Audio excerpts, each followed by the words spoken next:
sa San Agustin. So meron ako nakita rito na isang matanda na nasa isang maliit na bahay. Tapos ating nilapitan, tapos tinanong natin kung may kasama siya. Sabi niya wala siyang kasama. So sabi ko sa kanya, pwede ko ba siyang ma-interview kahit sandali lang, kwentuhan lang kami. So pinagbigyan naman ako ni nanay at saka nung kanyang mga anak, pumayag naman. Basta lang ay tama naman sinasabi ni kuya sa akin na basta nasa maayos at kabutihan yung ating hangad, walang problema. So yun mga idol, may papakita ko sa inyo na isang pamilya rito. So sana ay kayo na lang mag-decision. Wag naman nating i-bash kung ano man itong ating ipapakita. So maraming salamat pa rin sa ating mga sponsor na patuloy na sumusuporta sa ating YouTube channel at sa ating mga expenses tulad nito sa ayuda natin ipinamimigay. Ako naman instrumento din lamang na may nagpaabot ng tulong. So sa pamamagitan natin kinakalat natin yung tulong na yun. So samahan niyo ako mga idol na ipakilala ko sa inyo itong isang pamilya na to. Mga idol, ito yung bahay ni nanay. So ating pangutahan kung anong pangalan ni nanay. Kung makita ninyo is ayun si nanay sa loob. Solo, meron siyang ginagawa. Hindi ko alam kung anong ginagawa niya ron sa loob. So ating lapitan ano. So Nay, mayong hapon. Nay, sa iyong pangalan Nay? Binita Osorio. Binita Osorio. Pila ka tuig ka na, Nay? Ha? Pila ka tuig ka na? Si Tinta. 70. So, Nay, sulo ka nagpuyo dere? Sa una nang wala pa ko masakit, solo ko. Sulo, karon Karon kay nasakit ko, suwan ako sa kong mga anak. sa imong anak. So, inaalagaan ka ng anak ni mo, Nay? Oo. So, yan, Nay, yung iyong ginagawa, ano yan, sa kangkong man, ano? Pang ano yan, pang Laog sa baboy. pampakan sa baboy, pampakain. So yun ang mga idol, nabutan natin si nanay dito na meron siyang ginagawa, kinukuha na yung mga kangkong. So pampakain daw sa baboy. Tapos paano, ba't ikaw pa ang gumagawa? Kasi sabi mo may sakit ka. May sakit ko. Ano sakit mo, Nay? Ikan ko sa hospital. Wala man kong maayo. Gusto nila nga i-remit ko sa tandag. Dilin man ko mo sugot. Ulit na lamang ko kay kung mamatay ko dito, hasul sa akong mga anak. Bahala na dito sa balay kung mamatay, kay doon lang akong mga anak. Anong sakit mo wala, Nay? Ba't ka gustong ikon sa tandag ng hospital? Anong imong sakit? Wala sa buwan, marihatak. Anong sakit mo nga, Nay? Ba't ka gusto nilang ikon sa hospital? Kay wa man ko maayo diha sa marihatag. Irimit ko. Adi man ko mosugot. Ang sakit pala ni nanay ay kidney tsaka sa matris. So na hindi nagamot sa ospital yan. Hindi kay mayroon daw kong hubak. May huba ka din. Oo. Kanang yung ubo is ubo yun ano, hubak. Ubo na. So dung sabing dadaling ka sa ospital, hindi ka pumayag. Hindi. Kay mas gusto mo na lang sa kwan. Gusto ko naman. Pero karon Nay, kumusta yung pakiramdam nimo? Alawan sa Diyos kay nagpang-abularyo naman ko. Sa albularyo ka. Oo. Pero okay naman yung iyong pakiramdam, Nay. Okay na. Wala kang nararamdaman na pagsakit ng kwan mo. Wala na. Simula nung magpa-albularyo ka. Wala. So si nanay, may sakit daw siya nung time na dinala siya sa ospital. Gusto pa siyang, mula sa Marihatag Hospital, gusto pa siyang i-transfer ng tandag para dun sa nagamutin. Ba't siguro bahala kang operahan, Nay? Man, Dili, dili tatambalan lang. Oo. Dili ko ka operahan, no? Kung madto ko sa tandag, di man po ko ka operahan. Di muli na lamang ko. Magpagamot na lang ko sa albularyo. Oo. Pero namang time na magpagamot ka sa albularyo, Kaluon sa Diyos na. naging okay naman yung iyong kwan. Okay na. Kana sabi lang ay, May naalibyo. oo. Tapos ngayon, sulo ka na dito sa iyong bahay. Hindi. Tapos akong mga anak. Sa anak nimo. So karon nandito ka karon dahil nagkukuha ka ng pampakain sa baboy. So si nanay, si Tinta na, pero grabing sipag pa ni nanay dahil siya pa rin yung nag-aatiman ng pagkuha ng mga kangkong.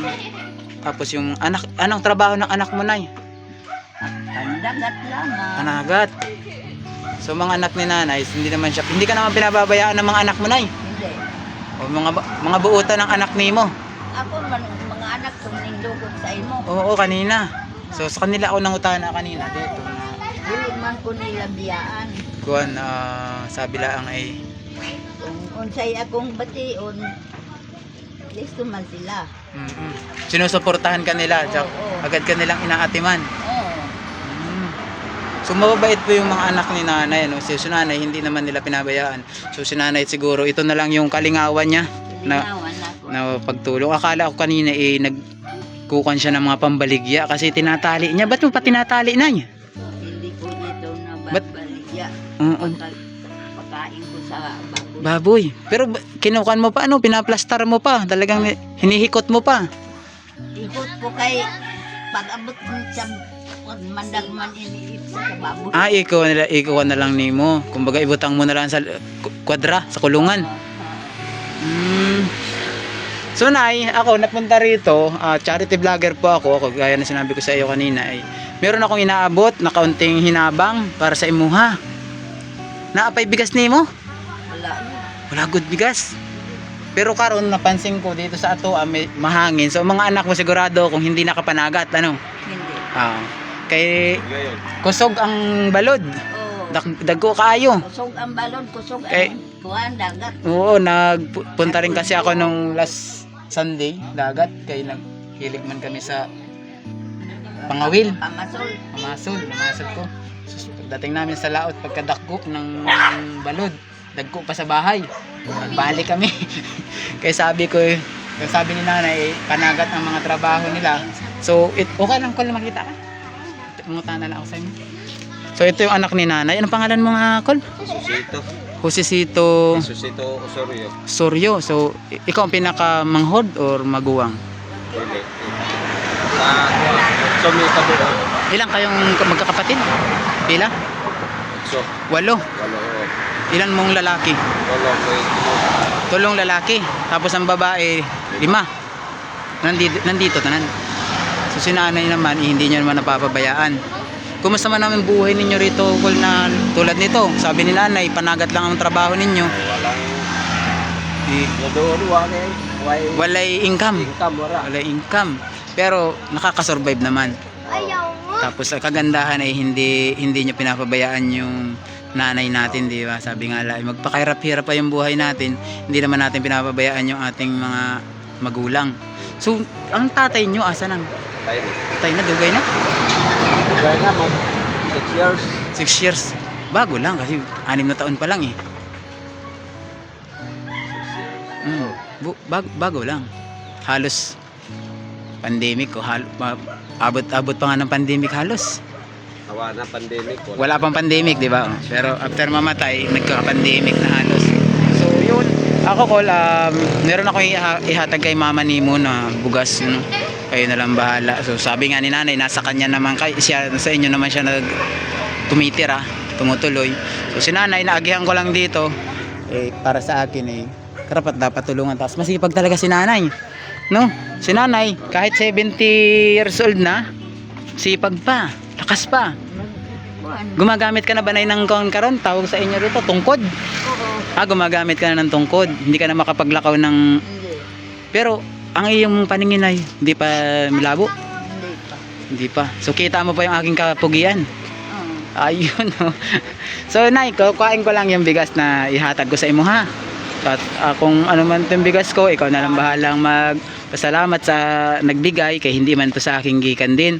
Kumbaga, instrumento lang ako na ikaw, JP Bintong, mamahagi ka ng bigas dyan sa Mindanao. Kahit maliit na bigas lang, tigli 5 kilo. At least nakakatulong tayo kahit maliit, di ba? Malay natin, may bumalik pang blessing. So, nakabalik tayo dito. Tsaka, huwag niyong isipin na i-vlog ko kayo ngayon, hindi na ako babalik. Malay natin sa susunod na linggo, nandito ulit ako kay sige naman akong kaagidere sa inyong lugar. So, kuhain ko lang na yung bigas, ha? So, ito mga idol, dito yung mga pamilya ni nanay. Nagpaalam naman tayo sa kanila kay tatay Josecito. So, ilang taon ka na tayo ngalit? 48. 48 na si tatay, tapos si nanay 70, ano? So, nay, kanang aking regalo para sa imo, ha? Maagang pamasko sa iyo. Ayan. So, yan, maraming salamat din sa ating secret sponsor na nagpabigas from sa ibang bansa, ano. Thank you po, ma'am, sa tiwala na binibigay nyo sa akin. Nakakapagbigay tayo sa ating mga kababayan tulad ni nanay na ispatan ko kanina. Akala ko nga kanina pambaligya o paninda niya yung kanyang ginagawa, pero sabi ni nanay hindi naman na, kay pampakain ko lang sa baboy. Kumbaga kalingawan lang ni nanay. Kumbaga may magawa lang si nanay sa maghapon na, kasi sabi niya sa pagdating sa gabi sa anak na siya natutulog, pero sa una daw ito yung kanyang bahay. So matagal ka, nanay, na hindi natutulog dito? Di na ko nila ba tululugon din. Dili ka na patulogin din ng mga anak ni mo. Ay, Kaya mag-alala man sila sa lalo paggabi. Isod pod na paggabi, kung minsan hindi natin masabi yung panahon na may atake tayo na karamdaman. So yun. Nay, maraming salamat sa pagpaunlak sa ako ang pag-interview sa imo, ha. Sana ay pagbigyan mo ulit ako sa susunod na daan ko. Saka kay kuya din, tsaka sa iyong kapatid, maraming salamat po. So gaya nga sinabi ninyo, wala mong problemang i-video kung kabutihan nyo ang hangarin. So yun naman talaga yung ating mission dito. So maraming salamat ulit, at saka sa aking mga sponsor yun.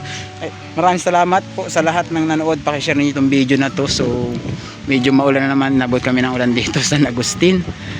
So bali ngayon pupunta pa ako ng Patandag kasi ang ruta ko ngayon.